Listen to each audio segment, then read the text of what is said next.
성령님, 좋은 아침입니다. 이 시간 성령님을 초청합니다.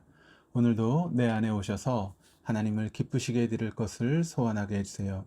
오늘 말씀을 통해 구체적으로 무엇을 해야 할지를 깨닫게 해주세요.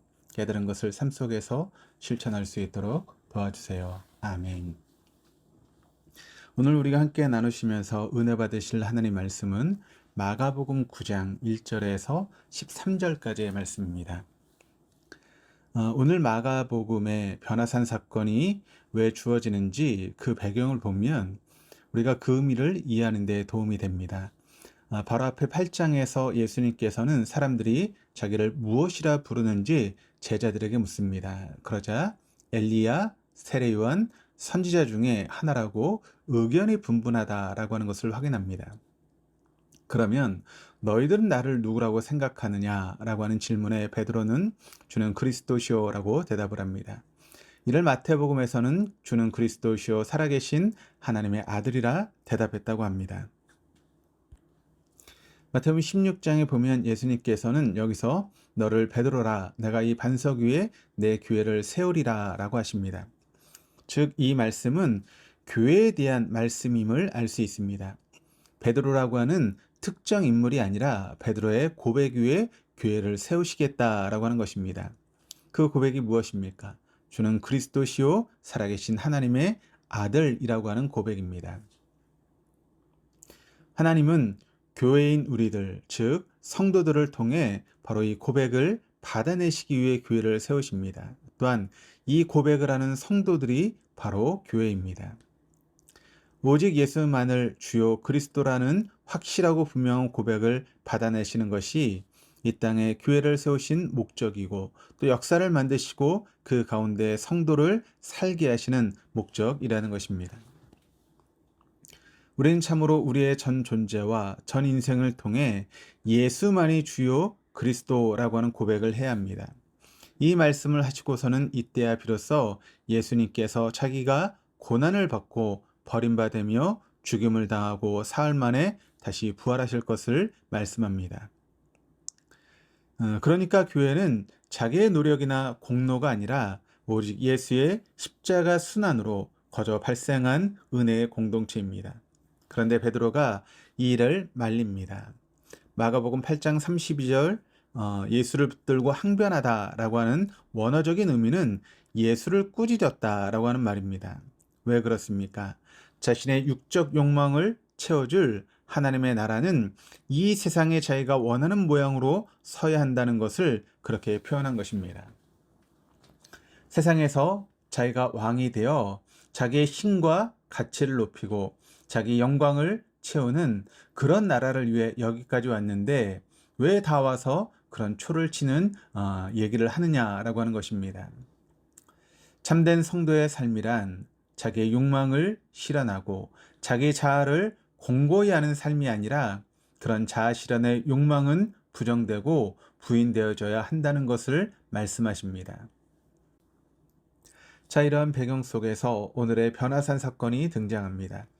예수님께서는 당신을 꾸짖으며 오직 자아의 욕망에 나라를 세우려는 베드로에게 십자가와 자기 부인의 도를 말씀하신 후 매우 실망하여 있고 코가 쑥 빠져버린 제자들을 데리고 변화산으로 올라가십니다.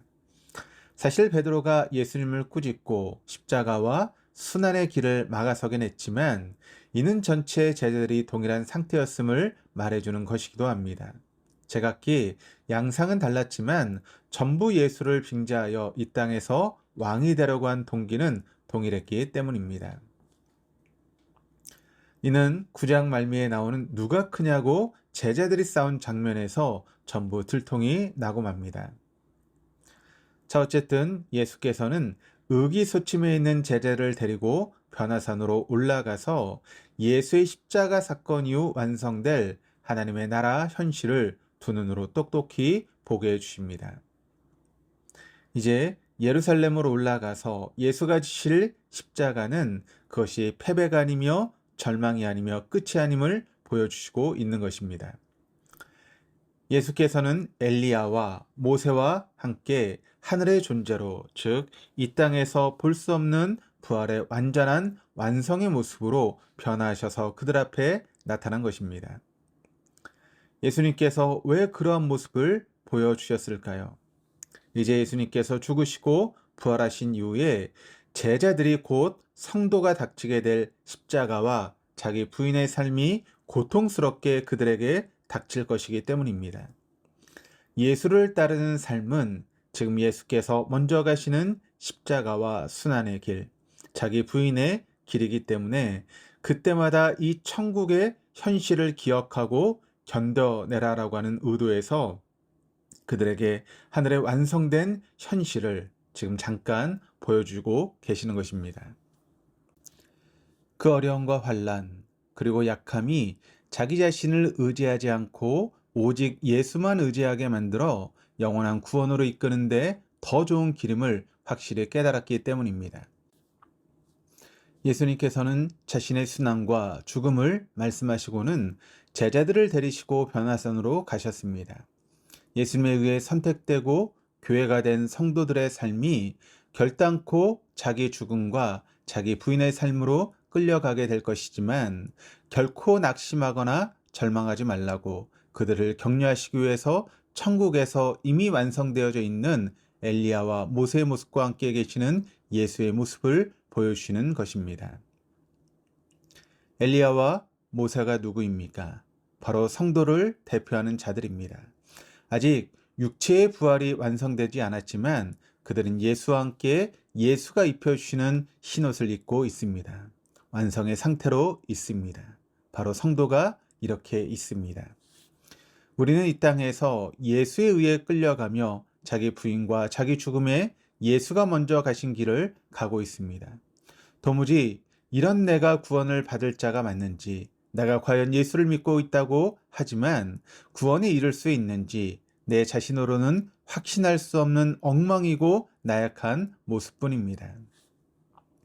하지만 성도는 모세와 엘리야와 같이 예수가 덧입혀 주시는 흰옷을 입고 묵시 속에서 이미 완성되어 이 땅에서는 감히 상상할 수도 없고 한 번도 보지 못한 거룩하고 온전한 모습으로 예수를 찬송하고 노래하며 영원한 안식을 누리고 있는 것입니다.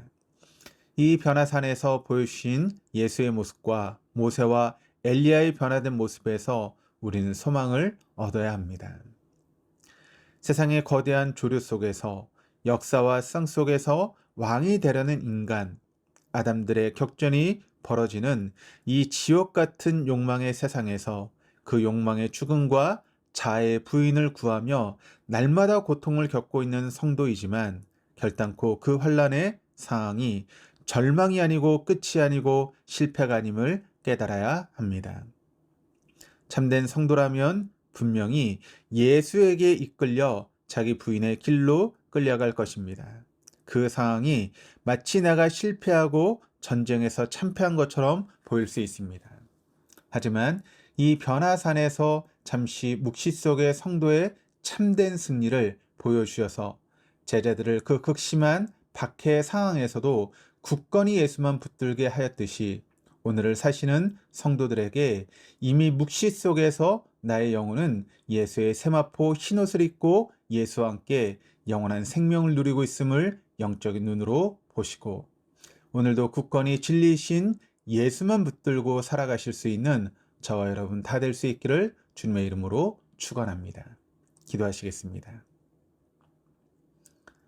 참된 교회요 성도라면 자기 부인과 자기 십자가를 지는 삶으로 끌려갈 수밖에 없습니다. 우리가 원해서도 아니고 우리가 노력해서도 아닙니다.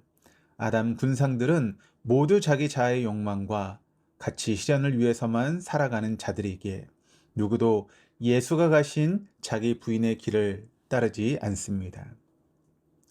오직 예수가 뚫고 들어가 하늘의 자녀로 만들어내신 자들만이 이 길로 끌려가기를 기뻐합니다.